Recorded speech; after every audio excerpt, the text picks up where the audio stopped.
warahmatullahi wabarakatuh. Hai teman-teman semuanya, bagaimana kabar kalian? Semoga dalam keadaan baik-baik saja. Perkenalkan, nama saya Maya Wulandari, saya dari Fakultas Syariah, Program Studi Hukum Ekonomi Syariah, Institut Agama Islam Negeri Salatiga.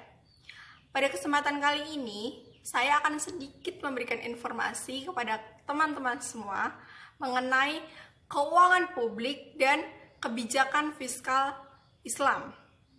Nah, dalam tema kali ini saya ingin mengangkat beberapa rumusan masalah yang ingin saya sampaikan kepada teman-teman. Yang pertama adalah sejarah keuangan publik, yang kedua adalah karakteristik keuangan publik, yang ketiga adalah instrumen pembiayaan publik, dan yang terakhir adalah kebijakan dan instrumen fiskal dalam pemerintah Islam.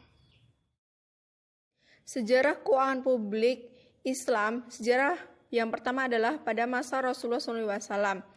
Di antara kebijakan ekonomi Rasulullah itu membangun masjid sebagai Islamic Center, selain untuk ibadah juga untuk pertemuan kesekretariatan Baitul Mal.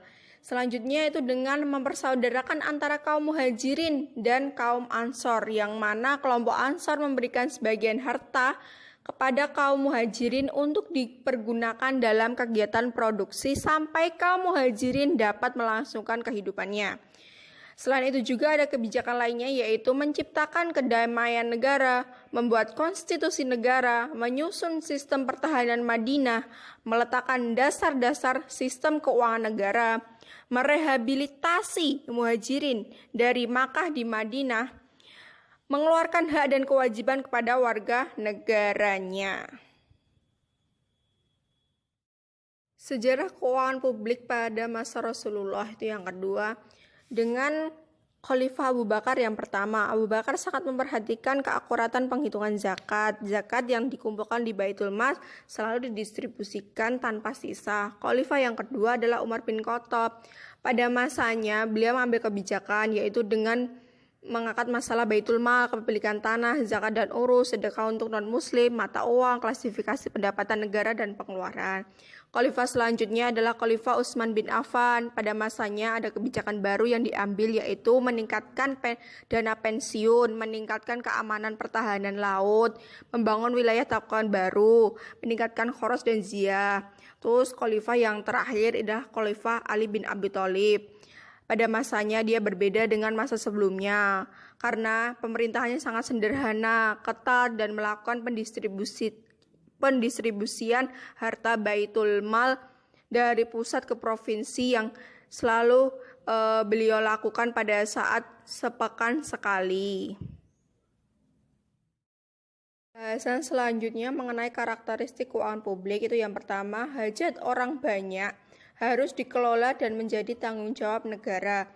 Pemerintah bertanggung jawab untuk memastikan bahwa rakyatnya dalam kondisi mampu memenuhi kebutuhan pokoknya. Yang kedua adalah mekanisme pasar harus berjalan sempurna, ihtikar dan spekulasi harus ditangani. Islam memandang keadilan harus menjadi prinsip sistem ekonomi.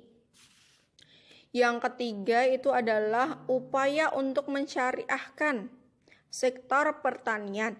Lembaga-lembaga keuangan syariah memiliki peran penting, memiliki tanggung jawab vertikal dan horizontal untuk merealisasikan tujuan keadilan, merealisasikan kebijakan-kebijakan perekonomian harus sesuai dengan syariat Islam yang sudah berlaku. Pembahasan selanjutnya mengenai instrumen pembiayaan publik dalam Islam. Yang pertama adalah zakat. Zakat merupakan sumber pertama dan terpenting dari penerimaan negara. Yang kedua adalah aset dan perusahaan negara, yang mana dalam konteks kehidupan modern, peperangan fisik sudah tidak ada. Pasukan profesional itu sudah digaji. Yang ketiga adalah khoroj. Khoroj yang bisa disebut dengan pajak tanah. Dalam pelaksanaannya dibagi menjadi dua, yaitu profesional dan tetap. Yang keempat adalah jizyah.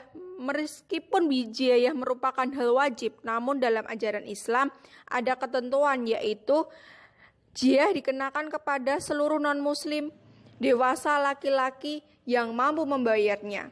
Yang kelima adalah wakaf. Wakaf berarti menyerahkan suatu hak milik yang tahan lama kepada seseorang atau nazir. Bahasan yang terakhir adalah kebijakan dan instrumen fiskal dalam pemerintah Islam. Kebijakan fiskal merupakan kebijakan pemerintah mengelola penerimaan dan pengeluaran dana negara untuk mencapai tujuan. Instrumen yang digunakan dalam kebijakan fiskal adalah penerimaan dan pengeluaran negara, maka kebijakan fiskal erat kaitannya dengan target keuangan negara yang ingin dicapai. Kebijakan fiskal mendapatkan perhatian serius dalam tatanan ekonomi Islam. Dalam perspektif negara Islam, kebijakan fiskal merupakan perangkat untuk mencapai tujuan syariah.